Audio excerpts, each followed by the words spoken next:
¿Cómo están a toda la gente que está detrás de la pantalla? En este caso analizaré la película de Jonathan Demme del año 1991, El silencio de los inocentes, o también conocida como El silencio de los corderos. Bueno, tenemos que esta es una adaptación al cine del año 1991 del libro homónimo de Thomas Harris, ¿no? Tenemos a Clarice, quien es nuestra principal protagonista. Bueno, Clarice es una estudiante graduada, egresada de psicología, quien tiene muy buenas calificaciones, está por encima de la media, y pues empezamos a vislumbrar desde el comienzo que es una estudiante y una habilidosa investigadora, ¿no? Ella quiere formar parte del FBI, específicamente de las ciencias de la conducta, por lo que es requerida por su jefe inmediato, por Crawford, ¿no? Entonces ya empezamos a ver desde el comienzo como ese tinte algo machista que se vive dentro de este mundo de la psicología forense, ¿no? Porque el director en varias de las escenas nos muestra en el comienzo, ella pues en el ascensor está rodeada de gran cantidad de hombres y ella es la única mujer. Bueno, le encomiendan una tarea, su jefe inmediato, el cual es investigar unos últimos asesinatos que se están realizando y que tienen un modus operandi muy similar. Entonces empiezan a sospechar de este criminal que se llama Buffalo Bill, y es la solicitud. El objetivo que ella tiene que hacer es realizar un perfil psicológico del posible sospechoso para que la policía pueda encontrar más rápido las pistas y hallar con él. Bueno, vemos que la psicología forense es una de las ramas dentro de la psicología criminológica, y se encarga principalmente de esto, de estudiar a profundidad los rasgos patológicos de personalidad, características que ayuden, ¿no?, a la ciencia, que ayuden a estos detectives, en este caso el FBI, a encontrar mucho más rápido a ese asesino. Entonces en la misión ella no tiene pues ni idea por dónde empezar, por dónde iniciar, cómo realizar este largo camino, por lo que también es enviada en complicidad con su jefe Crawford a una celda, ¿no?, de máxima seguridad, y a un pabellón pues que también es psiquiátrico, para encontrarse con este personaje Hannibal Lecter, que es interpretado en su máximo esplendor por Anthony Hopkins, ¿no? Incluso se le otorgó el premio de la Academia Oscar en una duración en pantalla donde solo aparece por aproximadamente unos 17, 18 minutos, y se tiene pues que es el Oscar que un actor gana en menos tiempo de interpretación. Bueno, en esta conversación, en esta relación, en esta interacción que se empieza a ver entre Clarice y el doctor Hannibal, tenemos pues que ella entra al pabellón y ella es enviada a realizar como unas pruebas, unos test psicotécnicos cuantitativos específicamente, que puedan medir algunos rasgos de personalidad de Hannibal, a lo que Hannibal se siente como un poco irrespetado, un poco ofendido, porque él incluso le comenta que él se sentía muy halagado y muy cortés cuando ella hace un acercamiento, ¿no?, un rapport con eso, con lo normal, con un saludo, con ella entablar una relación no directiva, mirarse, y es lo que pues Hannibal desde un comienzo se empieza a vislumbrar, que es un personaje que critica estas relaciones directivas entre alumno maestro o entre paciente psiquiatra, y ya desde un comienzo vemos que Hannibal tiene el control de la situación, es muy espontáneo para manejarla, le dice a Clarice que se siente, y al verse pues él ofendido en esta escena, rechaza, no acepta ayudar y colaborar con el FBI. Por esta razón pues Clarice se tiene que ir, pero en última instancia sucede un acontecimiento que es muy bien explicado en la película, y es que uno de los enfermos del pabellón empieza a incitar a Clarice, y este le desprende semen en la cara, a lo que pues el doctor Hannibal como que desata ese lado protector del padre protector, o la visión que él tiene con Clarice, y le dice que sí le va a colaborar, y la manda a investigar a un lugar, ¿no? A un lugar que ella va por de noche, y encuentra también un nuevo hallazgo. Entonces vemos que Hannibal, ya un poquito ya para dejar de hablar en el guión y adentrarnos en las personalidades de los protagonistas, tenemos pues que Hannibal, un psicópata. Él pues en el primer libro se ha desempeñado antes en su vida profesional como un psiquiatra y prestigioso psicoanalista, quien se caracteriza, ¿no?, por esa fuerte capacidad intelectual, ese ojo clínico. Es tan sagaz que es capaz de ver una personalidad o unos rasgos de personalidad en cuestión de segundos, y eso es lo que tanto atrae en la cámara, ¿no? Igualmente es capaz de detectar en Clarice, nuestra joven detective, a una persona que tiene una careta, ¿no? Esa careta de estudiante, que todo lo puede, que se impone retos, desafíos, pero en realidad Hannibal hace un trasfondo y trata de ir más allá y de ver lo que hay detrás de Clarice, y incluso empieza a meterse con cosas de su personalidad y le comenta que ella es una campesina. Ella está tratando de, con esa loción, con esa vestimenta, tratar como de olvidarse y desprenderse un poquito de su pasado. Entonces desde ahí vemos que Hannibal no es esta figura de un psiquiatra superfluo, ¿no?, superficial, que solo se va a caracterizar por hacer diagnósticos y recetar pastillas, sino que es más o menos un psicoanalista, y el psicoanalista pues se enfoca en ir más allá, ¿no?, en descubriendo qué es lo que quiere comunicar ese síntoma, encontrar las fantasías del inconsciente, los traumas de la niñez, etc. Hannibal lo interpreta muy bien, y un dato que Hannibal, cada que realizaba sus escenas, era muy enfático, muy imponente, y él se proponía no parpadear, ¿no? Miraba directamente a los ojos para que se sintiera más la presión que estaba ejerciendo, como ese control. Bueno, continuando con la historia, Clarice, en búsqueda para hallar a este criminal Buffalo Bill, también empiezan a aparecer los primeros cadáveres, ¿no? Una de las víctimas de este fetichista es una chica a la que encuentran tirada, y los rasgos, principalmente que la piel está desollada, está como descamada. Entonces ahí el modus operandi es muy claro de Buffalo Bill. En sus víctimas pues siente como un goce, una sensación de placer cada que desolla a las víctimas. Sin embargo, ella quiere pues descubrir, avisorar por qué él actúa así, y por eso es la ayuda pues del doctor Hannibal, porque ella misma no puede como que vislumbrar este tipo de psicopatía en el criminal, en su actuar. Bueno, tenemos entonces que entre Clarice, desde una postura más o menos como de estudiante, de aprendiz, de neófita, que está dispuesta a absorber los conocimientos de este profesor que es Hannibal, aunque en un panorama pues de penitenciario, encerrado, se genera esta relación entre alumno-maestra.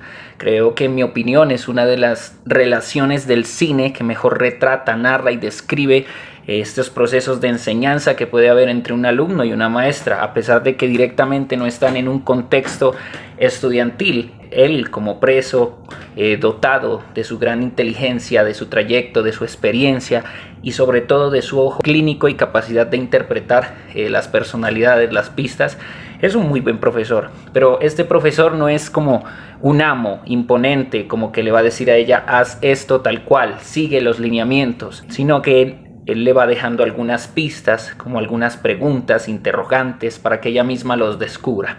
Y es en esta parte cuando hacen este trato. Hannibal se va a beneficiar por un lado porque le gusta descubrir las personalidades, sabe quién es Buffalo Bill desde el comienzo. Sin embargo, va a haber como este rol de enseñar, de instruir a Clarice.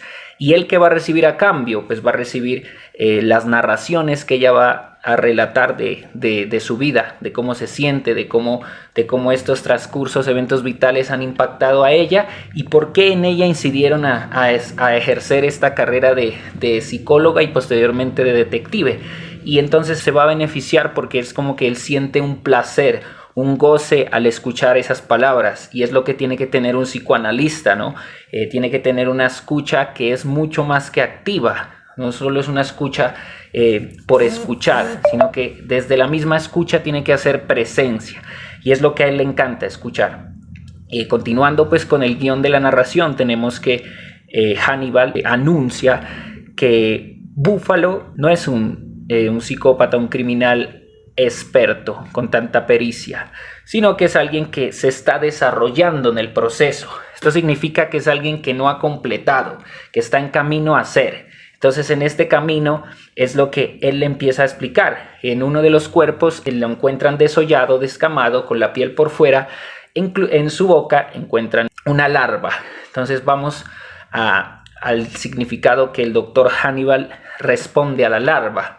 Tenemos que la larva es ese animal que va a representar el comienzo, el inicio de un cambio para transformarse en una mariposa. Entonces ya vemos lo que Hannibal describe, ¿no? De Búfalo. Búfalo no es un travesti completado, es alguien que está buscando ser travesti, ser culminado en su transformación de identidad sexual.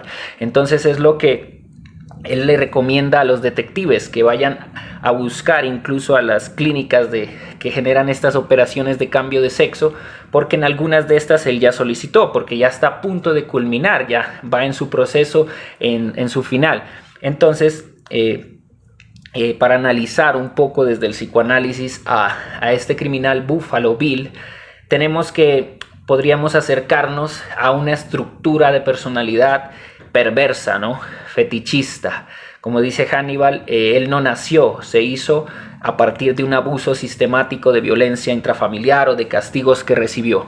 Entonces tenemos que él, en su yo, en su dimensión yoica, en su vida anímica, es una persona insatisfecha, no está a gusto, no está satisfecho, no está lleno ni pleno al sentirse como un hombre en su identidad. Entonces necesita sentirse como una mujer.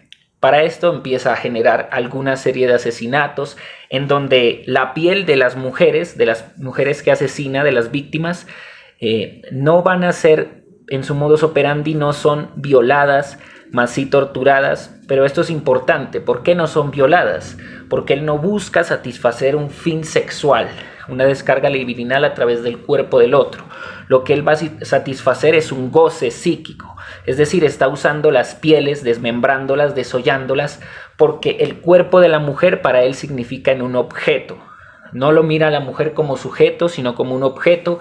Y aquí cito al francés Derrida, quien nos dice que para matar una persona tiene que ser capaz de mirar a la otra como un objeto, más no como un sujeto. Cuando tú visibilizas a la otra persona ya como un objeto, es más probable que lo mates, bien sea por venganza, por psicopatía. Entonces tenemos que este asesino mira a sus mujeres como un objeto, como un camino, como un medio para llegar a su construcción final y a la perfección, que es armar esta vestimenta de piel humana que va a ser la mariposa.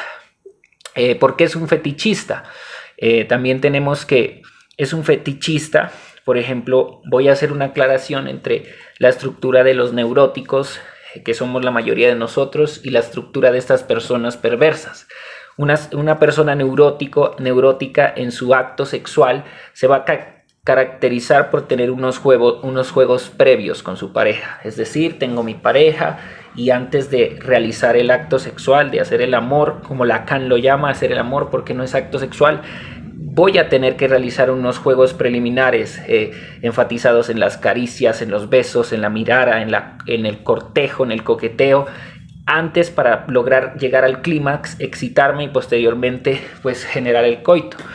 Un neurótico utiliza, por ejemplo, las prendas que más le gustan, ropa interior de algún color exclusivo, porque es lo que a él le alimenta esa libido, esa lascivia. En cambio, el perverso va a utilizar estos fetiches como un fin.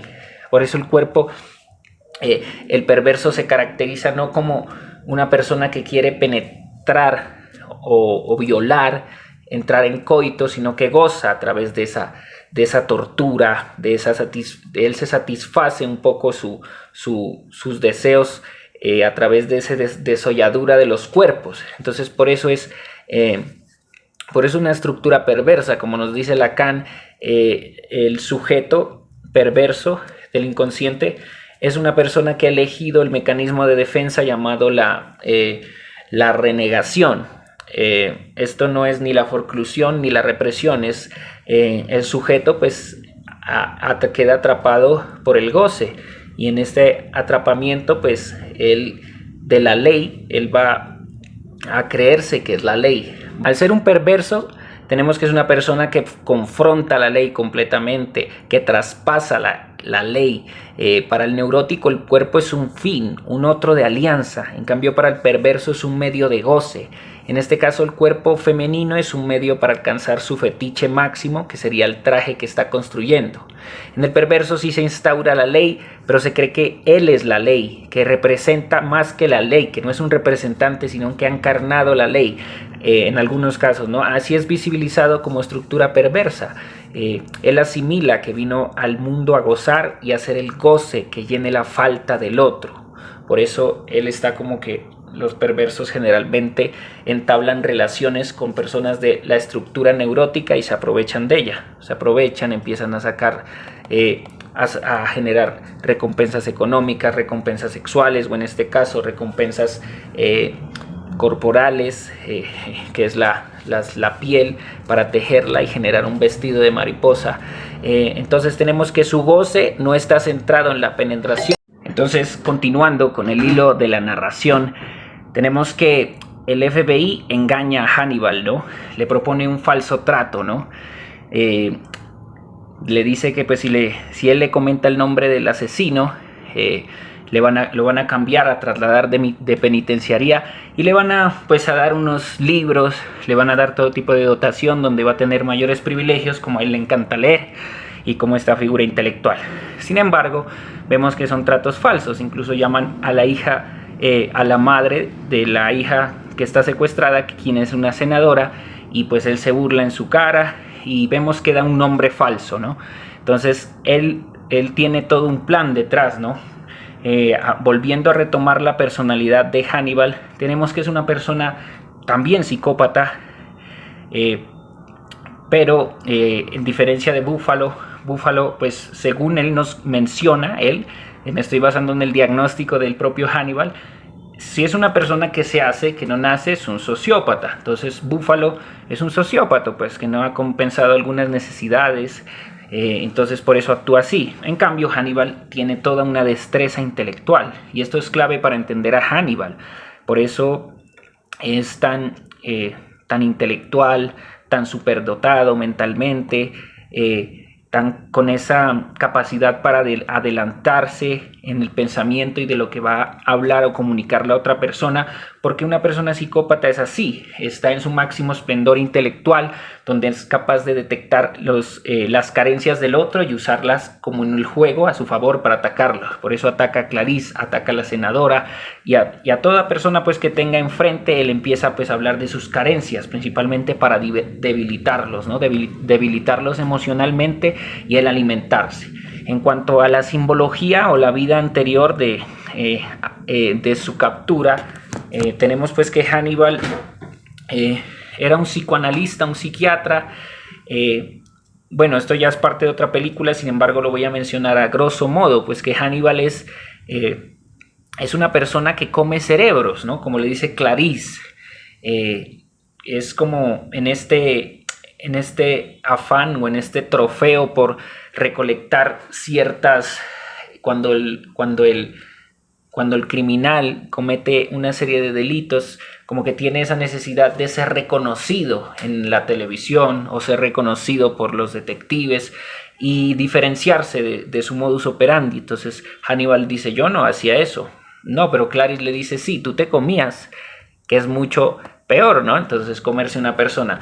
Pero yo lo interpreto como comerse a esta persona, como se comía a las personas, porque cada vez tiene más hambre, ¿no? Cada más hambre de cerebro, de esa sed intelectual que quiere saciar, y que nunca logra complementarse, nunca saciar. Por eso tiene esa necesidad de leer, de aprender, porque es un psicópata en todo el sentido de la palabra, y en su actuar nos lo dice así, ¿no? Su mirada fría, sus movimientos planeados, esa capacidad de engañar a la policía, sacándole el rostro a uno de los policías y haciéndolo pasar por él, bueno, todo este plan de fuga, ¿no? Eso muestra una gran destreza en este tipo de psicopatía. Entonces, en la última escena entre Hannibal y Clarice, donde ya él es mucho más enfático, Clarice empieza, bueno, él le propone antes que ella le siga narrando en estos sucesos de su vida, ¿no? Entonces ella le comentaba antes que ella tenía un padre, vivía con su padre, lastimosamente su padre falleció cuando era muy pequeña y ella se quedó pues en esta choza, en esta casa en el campo, pero era infeliz, ¿no? Porque en las noches como que sentía unos ruidos, y ahí va el nombre de la película en relación, estos ruidos, estos quejidos de los corderos que en su niñez pues le causaban gran estupor, gran miedo, gran temor, y ella tenía que levantarse en las noches, y ahí fue pues cuando vio esta imagen, ¿no?, del cordero. Y Hannibal lo relaciona muy bien, casi como un terapeuta al momento actual. Entonces le dice, tú decidiste, como escogiste esta carrera de investigadora, de detective, de psicóloga, porque de alguna manera quieres callar como esas voces que en las noches te despiertan de los quejidos de los corderos, y has cambiado ese significante, le has dado lugar o has transformado esos quejidos de los corderos a los quejidos de las víctimas. Por eso te intriga tanto conocer qué es lo que ha sucedido con las víctimas que han sido desolladas. Como Lacan nos diría, ella ha podido pues cambiar el significante se va cambiando cada vez más, ¿no? Pasa de una cosa a otra cosa, de un objeto a otro, entonces es como que casi lo tienes, que lo atrapas, pero no, se te va. Y eso es lo que pasa pues con este significante de los corderos, es el mismo de los inocentes, ¿no? De ese trauma que ella había vivido en su niñez con los corderos, y que el doctor pues como un terapeuta logra evidenciar y se lo logra interpretar a Clarice, ¿no? Esto es una relación de alumno-maestra, y aparte es una relación pues como de paciente y terapeuta psicoanalista, analizante. Entonces, en esta relación donde ella ya se abre mentalmente, ya deja de ser hermética y le cuenta completamente lo que pasó con los corderos, hay un énfasis o un lenguaje cinematográfico de las cámaras el cual nos habla, ¿no?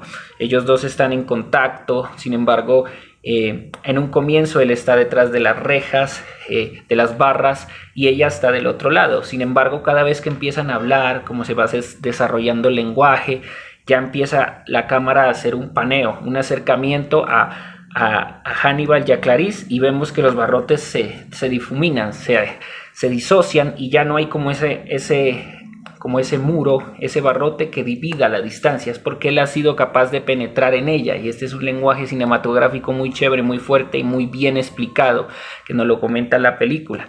Y ahí es donde él da una de las claves, uno de los claves más enfáticas, más imprescindibles que necesita Clarice, que es que le dice, ayúdeme a descubrir quién es, ¿no? Y él comenta que esta persona es codiciosa, cada vez quiere más, está actuando porque, entonces ahí le da como un principio, una ley, cómo los humanos empezamos a actuar, a partir de lo que llega por nuestros sentidos sensoriales, es decir, por nuestra vista, nuestra nariz, nuestro olfato, nuestros oídos, lo que percibimos cotidianamente en nuestro exterior, nuestras demandas externas, somos capaces de asimilarlo y incorporarlo a través de este proceso de sensación, percepción sensoriales, que nosotros logramos identificar qué es lo que nos gusta y qué es lo que no. Y ahí es donde nace el deseo. Entonces,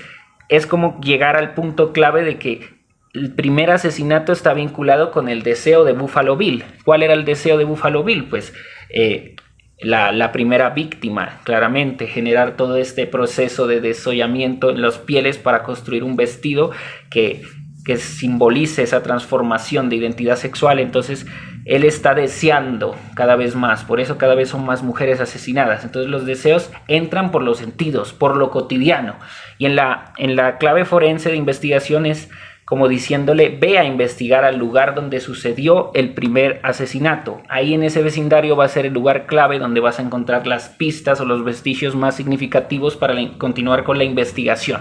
Y claramente ella en su labor investigativa, en su ojo clínico, en su curiosidad, y en su vocación, porque la tiene Clarice, no se queda con que ellos han encontrado, porque hay un contraste, ¿no? Hay dos escenas que el FBI está a punto de entrar a la guarida, a la casa del asesino, y se dan cuenta pues que ahí no hay nadie, que ahí no vive, o que es la persona equivocada, y pareciera que fuera a entrar a la casa verdadera de Buffalo Bill mientras tiene secuestrada a su presa, pero sin embargo Clarice es mucho más inteligente y esto gracias a las ayudas, a los consejos que da Hannibal, y ya tenemos pues que a Clarice es pues desenvolviendo esta trama, atrapándolo, lográndolo capturar, salvando a la hija de la senadora, siendo condecorada, ascendida, pues lo podemos ver en las siguientes sagas de la película, del libro. Clarice pues logra ser incorporada en esta institución del FBI y ser pues condecorada porque es quien logra capturar a Buffalo Bill, y el doctor pues Hannibal Lecter logra escapar. Entonces es como esa trama, esa inquietud de qué va a venir después, porque él la llama, toma el teléfono y le comenta que quiere seguir en relación, y es ahí donde pues hay una pregunta, ¿no? Una pregunta que una duda metódica que nos indaga a responder de si de verdad Hannibal Lecter era un psicópata, que no tenía empatía ni no sentía culpa por las otras personas, o si en realidad era una persona quien tenía empatía por Clarice, porque la veía como su alumna, la protegía, y entonces queda esta duda, ¿no? de descubrir si es un sociópata o un psicópata, porque también tenemos que examinar la vida de Hannibal, que eso lo haremos en otro video. Sin embargo, pues nos queda este final un poco inconcluso, pero muy bien elaborado, en el que vemos pues esta relación entre Clarice y Hannibal. Y otro aspecto finalmente es la crítica que hace el director a esa masculinidad que hay dentro de estos escenarios o contextos penitenciarios forenses jurídicos, ¿no? En donde las ciencias del comportamiento tratando de ser siempre objetivas, radican o se encarnan en esa masculinidad del hombre, ¿no? Porque el director en cada momento nos está como retratando esa... En todas las instituciones, por ejemplo en la policía, vemos que ella está rodeada en el funeral de una de las víctimas, como de 20 hombres. Vemos que en su trabajo, en su vocación, en sus estudios está rodeada de hombres. De hecho su jefe es un hombre, el psicópata es un hombre, Hannibal es un hombre, y no hay solo tiene una compañera, y como que es este mundo forense que es muy vivido por los hombres, pero que pues en la actualidad ya tiene mayor incorporación en las mujeres. Esa es otra crítica del director, muy buena de su parte. Culminando el análisis de la película El silencio de los inocentes o de los corderos. Comenten cuál película les gustaría analizar y esperen nuevos análisis de películas y de videos.